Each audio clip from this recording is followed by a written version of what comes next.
Hey, what's up? It's Jim, and today I'm going to talk about the film Teenage Mutant Ninja Turtles from 1990. I grew up with the Teenage Mutant Ninja Turtles when I was about 6 or 7. I was thinking it was 6 when this film came out, and I saw it in theaters with my dad and my little sister. And I do have a certain attachment to this film and the Ninja Turtles of this era. But I don't know if it holds up as well as it did when I was 6 or 7. But its comic booky feel and its kind of darker nature. Now it's still a goofier kids film, but it has a darker edge than you'd really expect from kids films nowadays. Now this is an independent film. It was made by New Line when New Line wasn't owned by Time Warner. They were an independent company and they made more independent films, and this is one of them, and one of their biggest hits at the time, way before they had things like Lord of the Rings. It kind of shows in a lot of ways because it's such an odder film, but it still kind of wants to be a kids film. It still has the Ninja Turtles saying cowabunga and trying to appeal to kids. I don't think it's as good as when I was 6 or 7. It doesn't have that same amazing feel, although it doesn't feel as dark as it was when I was 6 or 7, but a lot of things have changed since then. After a crime wave is sweeping New York City by the Foot Clan, the Ninja Turtles try to stop various times when the Foot Clan is trying to attack people. They help April O'Neil, and Raphael brings her back to their lair where the Foot Clan discovers them and kidnaps Master Splinter,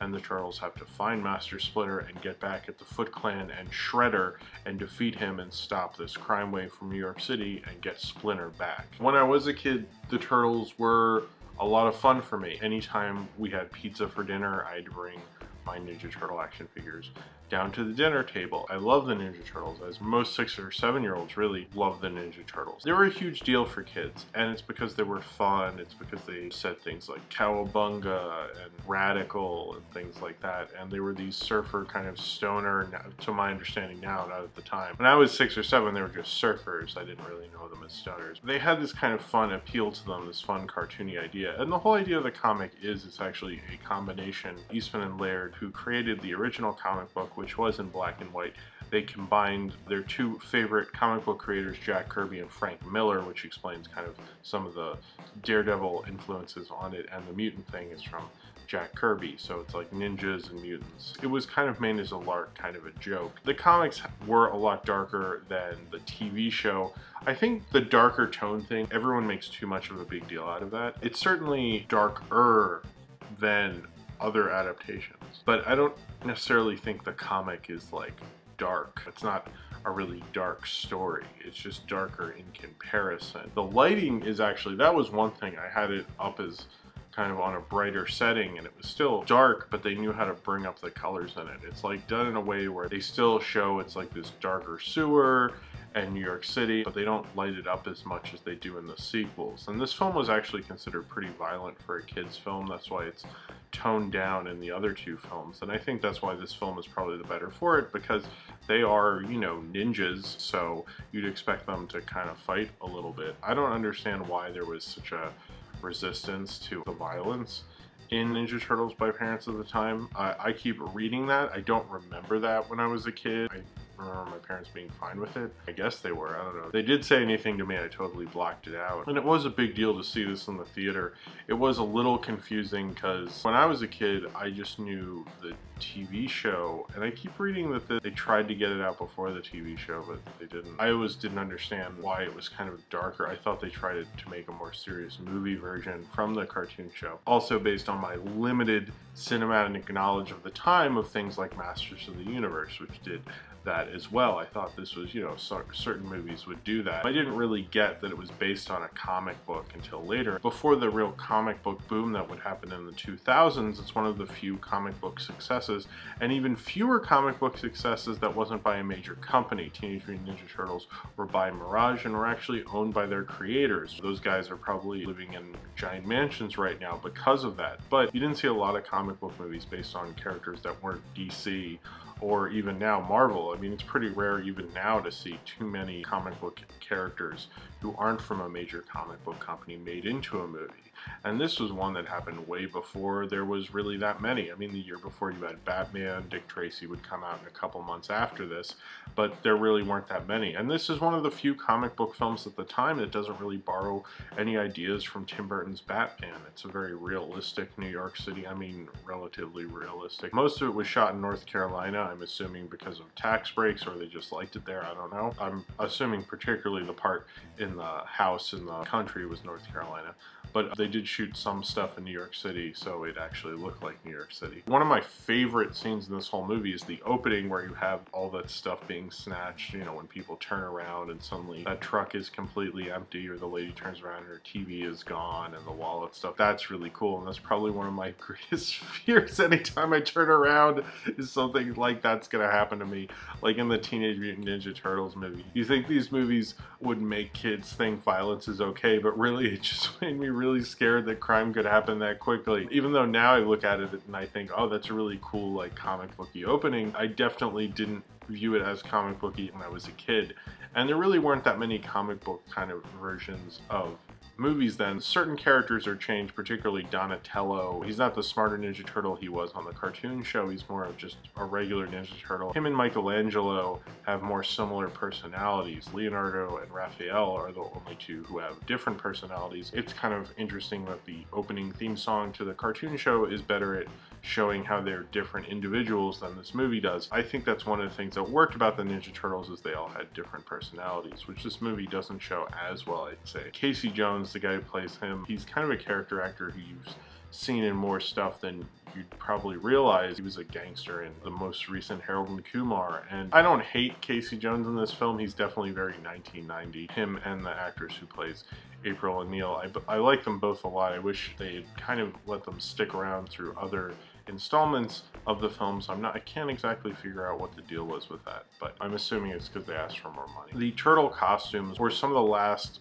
puppets that Jim Henson worked on before he died. The turtle costumes are pretty remarkable. There's only a few times I noticed where their mouths weren't matching up with the lips. They still look really cool, and apparently Splinter was one of the more advanced puppets they'd ever worked on, but the turtle stuff works pretty flawlessly, actually. It doesn't really look like they're like these weird creatures next to the real life actors who are playing April O'Neil and Casey Jones. The director of this, Steve Barron, was better at melding them together than a lot of directors were, especially at that time. I mean, it's kind of remarkable. You don't see a lot of directors then, and even now sometimes they can meld a puppet or a CG character with human actors, but this does it pretty flawlessly. They feel like they're all friends together in the room, especially when April's eating pizza with them and laughing and Michelangelo's doing impressions. It gives the turtles a bit of humanity, the way the actors can work with them. Even reviews of this film that don't particularly like it all compliment how he could do that. Watching this film, it makes me think of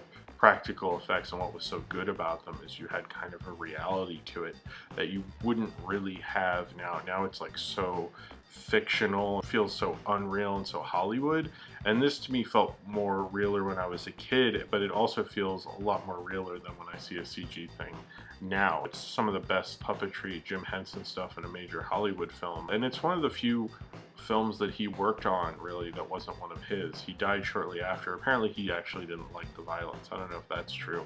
And Brian Henson, who would go on to direct a lot of the Muppet stuff that would happen, like Muppet's Christmas Carol and Muppet Treasure Island, and run the Jim Henson Creature Shop, helped be the lead puppeteer and did some second unit stuff as well. Also, something that I probably didn't know then was Sam Rockwell has a small role in this as one of the Foot Clan. You can definitely see him. He has a lot of lines. I will always have fond memories of this film, and I think when people look at a film when they were a kid and they watch it when they're older, there's always this idea that not to criticize it or not to pick it apart and just leave it with those memories. And I still actually have really fond memories, and I remember the exact theater where my dad took my sister and I remember there was a line around the block and I could tell it was a big hit. And I even remember when my dad had to go to the bathroom right when the movie started or get popcorn or something, and he left me and my sister in the theater, and I think he let the people sitting next to us, like, you just watch them for a second, which was fine, but I think we freaked out about it. I think they were nice people. Nothing happened. Yeah, I totally just sold my dad out right there. Oh well. I think it is kind of an anomaly at the time because of its darker tone, it being kind of a violent kids film and using its puppetry and having a comic book tone and not trying to be Tim Burton's Batman like a film like Dick Tracy certainly would a couple months later, or The Shadow. I mean, you look at comic book films after Tim Burton's Batman, it feels like there was a whole era of rip-off movies. Teenage Mutant Ninja Turtles just wants to be an adaptation of Teenage Mutant Ninja Turtles, and it's probably the closest version to the comic books. I've read several articles that have said every version of Teenage Mutant Ninja Turtles is not really faithful to the comic books, and I would kind of agree. They never really are. But this is kind of closer. It still has things like something that was really funny when I was 7, which was Splinter saying, like, I made a funny, to now it kind of makes my eyes roll. Certain things aged better than others. If I had seen it now and didn't have any personal attachment to it and didn't have to eat pizza while I watched it and everything like that, I would probably like the puppetry, and I would probably like how well directed the puppets were. With the fighting sequences, I mean, they had the stunt guys in those suits and everything, but they did a great job. Corey Feldman being Donatello. Only one of the actors who did one of the voices, Josh Pius, actually was in the suit. The others were just stunt guys in the suit, and then a different actor did the voice, but Josh Pius did Raphael and did a voice. Technically, I think this film is pretty remarkable at the time, and it still is because we changed how we do special effects. So this film kind of shows a certain area that we didn't keep progressing in. People don't make puppets this way anymore and do the kind of Jim Henson Creature Shop creatures that they used to. I still think it's a decent comic book movie. At the time, it certainly definitely was because there are so few of them. Now, that's obviously a lot different. Part of me will always remember seeing this in the theater with my dad and my sister, or seeing it on VHS a bazillion times, I think. It was kind of part of my early grade school, end of nursery school, big entertainment was Teenage Mutant Ninja Turtles, and that's always going to be a part of my life, and these movies will always be a part of that. And I had a good time with them, and there's certain ones I like for nostalgic reasons, and it's not a horrible movie. It's still decent enough for everything it accomplishes in a film, certainly for the time period, and even the kind of film it was. This film holds up better than I thought it would, and it's definitely still a good time to eat pizza in front of, and I've done that probably more times than I'd like to admit. So if you have seen Teenage Mutant Ninja Turtles and you would like to talk about it, then comment below in the comments, and subscribe if you would like to. If you're wondering why this has gone up and not a review of the new Ninja Turtles movie, that is because I kind of went on a vacation and I probably won't have that review up till Monday. But I hope you enjoyed this review, and I will have that review up Monday. I hope to see you then, and thank you for watching.